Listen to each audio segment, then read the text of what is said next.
इस मूवी की कहानी एक छोटे मासूम घोड़े और एक बेवकूफ लड़के के ऊपर आधारित है और ये कहानी आपके दिल को छू जाएगी। इस मूवी का नाम है अपॉन द मैजिक रोड्स, जो कि 2021 में रिलीज हुई थी।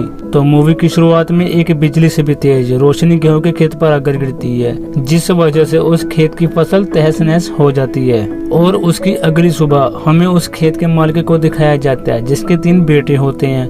वो अपने बेटों से कहता है कि देखो, हम लोगों की लापरवाही की वजह से किसी ने हमारी सभी फसलें बर्बाद कर दी हैं। इसके बाद वो खेत का मालिक अपने सबसे छोटे बेटे जॉन से रात को उस खेत की देखभाल करने को कहता है। और साथ ही हमें यह पता चलता है कि जॉन को सब लोग बेवकूफ भी समझते हैं। इसके बाद रात को जॉन अपने खेत की देखभाल करने में लग जाता है। तभी खेत के अंदर उसे एक बहुत ही बड़ा ऊंचा सफेद घोड़ा नजर आता है, जिसे देखकर जॉन बहुत ही हैरान होता है और साथ ही जॉन उसे पकड़ने के लिए भी भागता है। और जैसे ही जॉन उसे पकड़ने के लिए उसके ऊपर रस्सी का फंदा फेंकता है, तो वो घोड़ा रस्सी के फंदे के साथ ही जॉन को भी खींच ले जाता है और भागते भागते वो घोड़ा एक दलदल में फंस जाता है। अब ये देखकर जॉन को घोड़े पर तरस आ जाता है। जॉन उस रस्सी को विंड मिल के सहारे बांध देता है और उस रस्सी को खींचकर उस घोड़े को दलदल से बाहर निकाल लेता है। जॉन ने उसे कैद कर लिया है, इसलिए वो घोड़ा बहुत ही ज्यादा दुखी होता है। जॉन को उसे ऐसे उदास देखकर अच्छा नहीं लगता, इसलिए वो उसे आजाद कर देता है। लेकिन उससे पहले जॉन उससे वादा कर लेता है कि वो आइंदा से उनके खेत में कभी नहीं आएगी। यहाँ हमें ये पता चलता है कि ये घोड़ा नहीं बल्कि फीमेल घोड़ी है। इसके बाद जॉन उसे आजाद कर देता है और वो घोड़ी भाग कर चली जाती है। अगली सुबह जब जॉन अपने अस्तबल में आ जाता है, तो उसे वहाँ पर 2 बहुत ही सुंदर घोड़े दिखाई देते हैं और साथ ही वहाँ पर एक और छोटा घोड़ा होता है।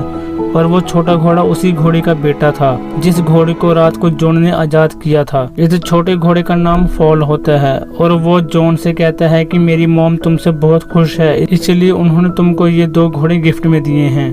इसके बाद जॉन देखता है कि उसके पिता अस्तबल की तरफ आ रहे हैं, लेकिन जॉन नहीं चाहता था कि उसके पिता को इन घोड़ों के बारे में पता चले, इसलिए जॉन उन्हें बाहर से ही किसी बहाने वापस भेज देता है। इसके बाद जॉन फॉल के पास आता है और उसके ऊपर बैठकर उसे भागने के लिए कहता है। और जब वो घोड़ा भागना शुरू करता है, तो उसकी स्पीड देखकर जॉन हैरान हो जाता है, क्योंकि उस छोटे घोड़े की रफ्तार बिजली से भी तेज थी। इसके बाद दिखाया जाता है कि पॉल उन दोनों घोड़ों को भी यहाँ पर बुला लेता है जो अस्तबल में होते हैं। और जॉन यहाँ पर फैसला करता है कि वो उन दोनों घोड़ों को बेच देगा ताकि वो अच्छे पैसे कमा सके। और जब जॉन उन घोड़ों को बेचने के लिए जाता है, तब सब लोग उन घोड़ों को देखने लगते हैं, क्योंकि उन लोगों ने इतने शानदार घोड़े आज तक नहीं देखे थे और सभी लोग उन घोड़ों को खरीदना भी चाहते हैं। पर पॉल जॉन से कहता है कि वो जो सामने बेंच पर आदमी बैठा है, तुम उसे इन घोड़ों को बेच दो।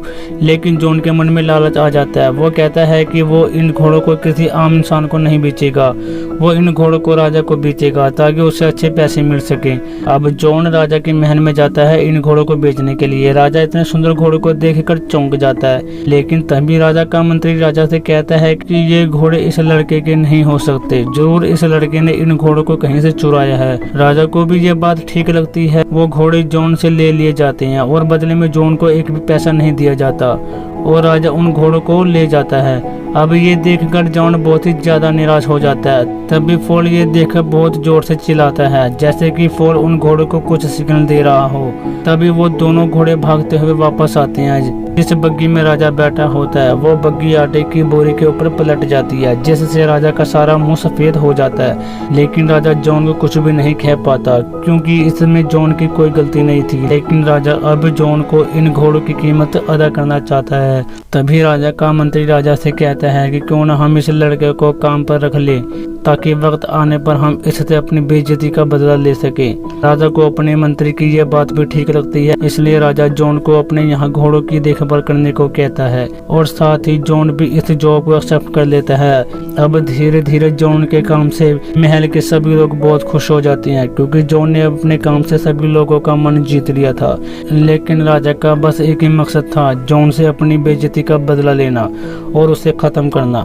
तभी राजा का मंत्री राजा से कहता है कि हमें जॉन को ऐसा काम देना चाहिए जो जॉन नहीं कर पाए, और इसके बदले में हम जॉन को मौत की सजा सुना देंगे। राजा का मंत्री राजा से कहता है कि हमें जॉन को फायरबर्ड लाने के लिए कह देना चाहिए, जिसे आज तक कोई भी नहीं ला पाया। उसे लाना नामुमकिन है, और जब जॉन उसे नहीं ला पाएगा तब हम उसे मौत की सजा देकर खत्म कर देंगे।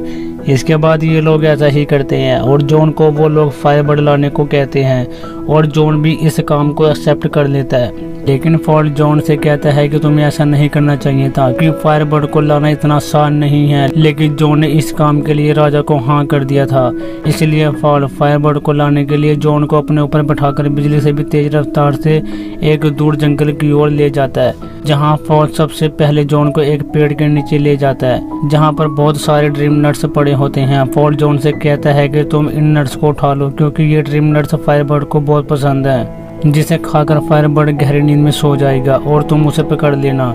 अब वो दोनों उस जगह पर जाते हैं जहाँ फायरबर्ड रहता है। दरअसल फायरबर्ड जमीन के नीचे रहता है, इसलिए जॉन उन नट्स को जमीन के ऊपर डाल देता है, जिसकी खुशबू से फायरबर्ड ऊपर आ जाता है और उन सारे नट्स को खाकर गहरी नींद में सो जाता है। लेकिन जब जॉन फायरबर्ड को पकड़ने के लिए जाता है तब फायरबर्ड को होश आ जाता है और वो जॉन को मारने के लिए उसके पीछे भागता है। फायरबर्ड जॉन को मारने ही वाला होता है, लेकिन तभी जो आखिरी नट्स जॉन के पास बचा था वो उसे उस फायरबर्ड के आगे डाल देता है, जिसे खाकर फायरबर्ड गहरी नींद में सो जाता है। और अगली सुबह जब फायरबर्ड की आंखें खुलती हैं तो वो देखता है कि जॉन ने उसे जंजीरों से जकड़ रखा है। अपने आप को बंधा हुआ पाकर फायरबर्ड की आंखों में आंसू आ जाते हैं। फायरबर्ड की ये हालत देखकर जॉन को उस पर दया आ जाती है। जॉन उसे आजाद कर देता है, लेकिन फायरबर्ड जाते हुए जॉन के लिए एक पंख छोड़ जाता है। इसके बाद जॉन अपने साम्राज्य राजा के पास लौटता है, जहाँ पर वो राजा और प्रजा को फायरबर्ड की पूरी कहानी बताता है, लेकिन उसकी बात का कोई भी विश्वास नहीं करता, क्योंकि फायरबर्ड एक बहुत ही खतरनाक पक्षी है, उसे कोई भी नहीं पकड़ सकता। इसलिए सभी को विश्वास दिलाने के लिए जॉन सभी को फायरबर्ड का वो पंख भी दिखाता है जो उसने जॉन के लिए छोड़ा था, लेकिन वो पंख अब आग की तरह नहीं चल रहा था, जिस वजह से सबको लगता है कि जॉन झूठ बोल रहा है, क्योंकि अब जॉन इस काम को करने में फेल हो गया था। इसलिए राजा उसे मौत की सजा सुना देता है, और जब वो जॉन को मारने ही वाले होते हैं तभी वहाँ पर फायरबर्ड आ जाता है, जिसे देखकर सब लोगों को विश्वास हो जाता है कि जॉन सच बोल रहा है। इसलिए अब राजा जॉन को नहीं मार पाता, क्योंकि उसके पास जॉन को मारने के लिए कोई भी वजह नहीं थी। अब राजा को और भी ज्यादा गुस्सा आ जाता है, क्योंकि उसकी दोबारा प्रजा के सामने बेइज्जती हो चुकी थी। इसलिए राजा का मंत्री एक बार फिर राजा को सलाह देता है कि हमें उस लड़के को बर्फीली माउंटेन की राजकुमारी को लाने के लिए भेजना चाहिए। इस बार वो पक्का उस राजकुमारी को नहीं ला पाएगा, जिसके बदले हम उसे जान से मार देंगे। अगर वो उस राजकुमारी को भी ले आता है तो आप उस राजकुमारी से शादी कर लेना। राजा ये बात सुनकर बहुत ही खुश होता है और अपने मंत्री से कहता है कि वाह, तुमने क्या दिमाग पाया है। इसके बाद जॉन को बर्फीली माउंटेन की राजकुमारी को लाने का काम दिया जाता है। अब ये दोनों बर्फीले माउंटेन के बाहर पहुंच जाते हैं, जहां पर एक बहुत ही मोटी परत का बर्फीला दरवाजा होता है। जॉन और फॉल को नहीं पता होता कि इस दरवाजे को कैसे खोलना है, लेकिन तभी फायरबर्ड का वो पंख उड़ता हुआ वहां पर आता है और उस दरवाजे के अंदर चला जाता है, जिससे सारी बर्फ पिघल जाती है। बर्फ मिलने की वजह से वहाँ बहुत ही सारा पानी आ जाता है और फॉल उस पानी में बह जाता है। जब जॉन उस महल के अंदर जाता है तो उसे कुछ भी समझ नहीं आता, क्योंकि वहाँ पर बहुत सारी लड़कियां सो रही होती हैं और जॉन को ये भी नहीं पता होता कि इनमें से असली राजकुमारी कौन है। पर तभी फायरबर्ड का एक पंख एक लड़की के ऊपर आकर गिरता है, जिससे वो लड़की उठ जाती है और जॉन को पता चल जाता है कि ये ही इस बर्फीले माउंटेन की राजकुमारी है। जॉन उस राजकुमारी से कहता है कि हमारे राजा आपसे शादी करना चाहते हैं, इसलिए मैं आपको यहाँ से लेने के लिए आया हूँ। ये सुनकर राजकुमारी कहती है कि आजकल असली हीरो बचे ही कहाँ हैं। इसके बाद वो राजकुमारी उस गहरी चट्टान के ऊपर से नीचे कूद जाती है, लेकिन उसके साथ ही जॉन भी बिना अपनी जान की परवाह किए राजकुमारी के पीछे कूद जाता है। वो दोनों नीचे जाकर टकराते उससे पहले ही फॉल उड़ता हुआ वहां आता है और उन्हें अपने ऊपर बैठाकर बचा लेता है। इसके बाद रात को अब ये लोग एक जंगल में सो रहे होते हैं और साथ ही कहीं न कहीं जॉन और राजकुमारी एक दूसरे को दिल ही दिल में पसंद करने लगे थे। अब अगली सुबह जॉन उस राजकुमारी को साम्राज्य के राजा के पास लेकर जाता है, जहां राजकुमारी को देखकर सब लोग चौंक जाते हैं और राजा भी चौंक जाता है। लेकिन राजा को बहुत ही ज्यादा गुस्सा भी आता है, क्योंकि जॉन फिर से इस काम को करने में कामयाब हो गया है। और राजा की फिर से बेइज्जती हो गई। इसलिए अब ना चाहते हुए भी राजा को जॉन की तरक्की देनी पड़ती है। अब राजा राजकुमारी से कहता है कि तुम्हें मुझसे शादी करनी होगी, लेकिन राजकुमारी राजा से कहती है कि मैं तुमसे तब तक शादी नहीं कर सकती जब तक कि तुम मेरी दादी की खोई हुई अंगूठी वापस लाकर ना दे दो, जो कि एक ओशन में गिर गई थी। अब राजा को कुछ भी समझ में नहीं आता और तभी वहाँ पर जॉन आ जाता है और राजा ये काम भी जॉन को ही सौंप देता है। अब जॉन को कुछ भी समझ नहीं आता कि वो उस अंगूठी को कहाँ से लाएगा। अब साथ ही फॉल को भी ये समझ नहीं आता कि वो लोग उस अंगूठी को कहाँ से लेकर आएंगे, कहाँ ढूंढेंगे। तभी फॉल अपनी मॉम की मदद मांगता है। उसकी मॉम उसे बताती है कि वो अंगूठी समुद्र के बीचों बीच एक व्हेल मछली के पेट में है, इसलिए तुम्हें समुद्र के बीचों बीच जाना होगा।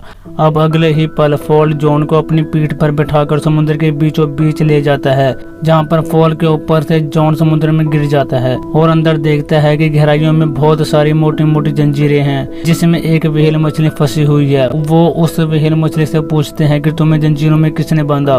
व्हेल मछली की आंखों में आंसू होते हैं। वो कहती है कि उसने बहुत सारे शिप निकाल लिए हैं, इसलिए यहाँ के सीलर ने उसे बंदी बना लिया है, लेकिन अब उसे अपनी गलतियों का एहसास हो गया है।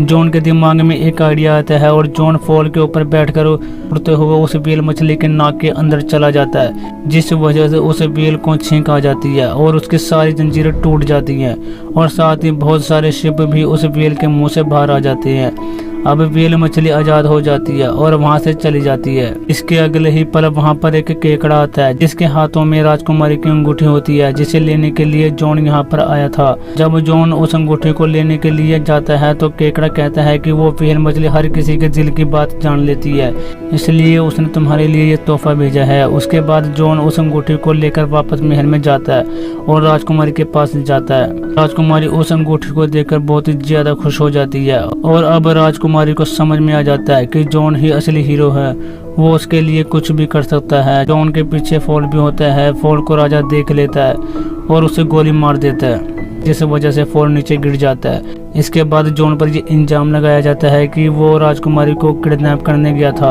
और जॉन को कारागार में बंदी बना लिया जाता है और उसे उसकी नौकरी से भी निकाल दिया जाता है और साथ ही ये ऐलान भी कर दिया जाता है कि कुछ ही दिनों के अंदर जॉन को सजाए मौत दी जाएगी, जिसे सुनकर फॉल और राजकुमारी बहुत ही ज्यादा दुखी होते हैं। हालांकि फॉल को गोली मार दी गई थी, लेकिन वो फिर से बच गया होता है। अब दुखी हालत में राजकुमारी फॉल के पास आती है और उसे बताती है कि मैंने राजा से कहा कि अगर तुम्हें मुझसे शादी करनी है तो तुम्हें 3 अलग अलग कुंड में नहाना होगा। सबसे पहले कुंड में उबलता हुआ पानी होगा और दूसरे कुंड में बर्फीला ठंडा पानी होगा और तीसरे में उबला हुआ दूध होगा। ऐसा करने से तुम जवान हो जाओगे।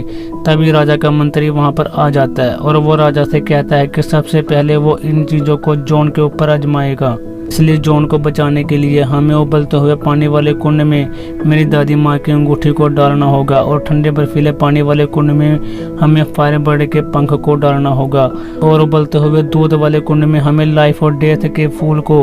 ये फूल दुनिया के आखिरी छोर में मिलेंगे।